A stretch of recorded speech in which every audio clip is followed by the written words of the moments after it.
In this demo, I'll be showing you how to perform repetition in your programs using the loop statement. So when you want to repeat a task multiple times, the loop statement is one option. By default, the loop statement loops forever until you manually break out of it based on some condition. So let's create a simple loop statement that prints out a message. So here we have the loop keyword, followed by open and close curly braces, and the body of the loop has a single statement, which is print line. If I were to run this program, it would just print out hello forever and ever and ever. However, we don't really want that in this case. We want to break out at some point. In order to do that, we use a break statement. So if we include a break statement, the loop will begin executing. We'll get a print line one time. A break will be encountered. Then it will break out of the loop and the program will end. Let's run it and give it a try. As you can see, it printed out hello one time. I'm going to modify this program so it prints out a countdown and then prints done when the countdown is completed. To do that, we'll first need a mutable variable. So I'm going to create a mutable variable called I, and I'll set it equal to 3, or countdown starting from 3. So remember, a mutable variable is one that can be modified at a later date. We'll need that in the loop. Within the loop, we'll print out the value of this variable.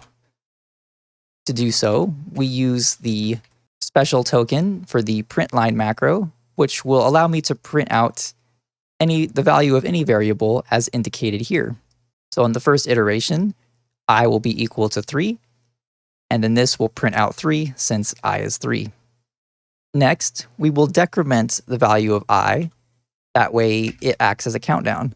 So I equals I minus 1.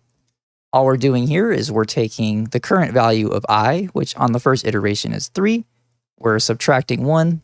1 minus 3 is 2, and that will be placed into I. Next, we need to check to see if I is equal to 0. In this program, we want the countdown to display 3, 2, 1, and then done when it's completed. So we don't want it to display 0. So if I is equal to 0, that is when we will perform our break.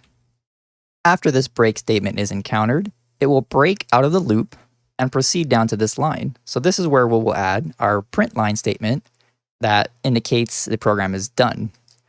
So let's go down here and we'll print line done. Before we run this program, let's walk through it real quick.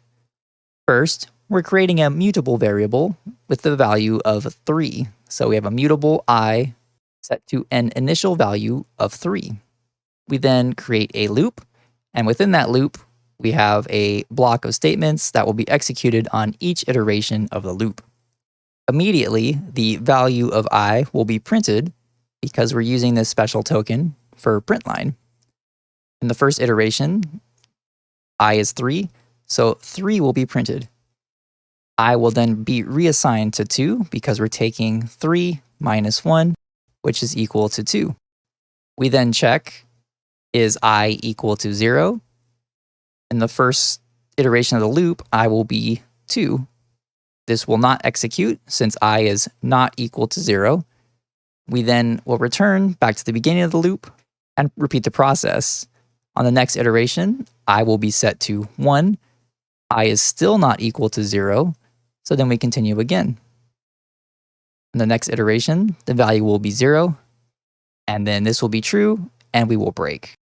After we break, we exit out of the loop, and then this print line will be executed, and done should be displayed on the terminal. So let's run it and see what happens. To run, go up to Terminal, click on New Terminal, and I'm going to run it with cargo run-q. As we can see, we have 3, 2, 1, and then done. This concludes the demonstration on the loop keyword for the Rust programming language. I'll see you in the next presentation.